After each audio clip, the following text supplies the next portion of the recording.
La formation des tourbières en Hauts-de-France et Wallonie.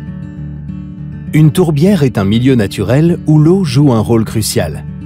Elle fait donc partie de ce qu'on appelle les zones humides.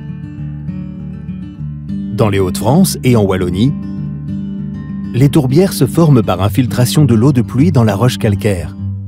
Puis, l'eau continue son chemin jusqu'à émerger dans une dépression ou un fond de vallée, où elle va stagner. Le sol se sature d'eau calcaire, pauvre en oxygène. C'est pourquoi on les appelle tourbières alcalines. Dans ce milieu contraignant, seules des plantes adaptées viennent s'installer. Lorsque celles-ci meurent, la spécificité du milieu empêche les racines de se décomposer. Elles vont donc s'accumuler au fil du temps, couche après couche. C'est un processus lent, qui a démarré il y a 12 000 ans, à raison d'1 à 2 mm par an. Et aujourd'hui, nous pouvons rencontrer des tourbières de 12 mètres d'épaisseur. Les tourbières servent de refuge à de nombreuses plantes et animaux qui y trouvent des conditions de vie idéales. C'est donc un réservoir de biodiversité qu'il est très important de préserver dans le contexte actuel.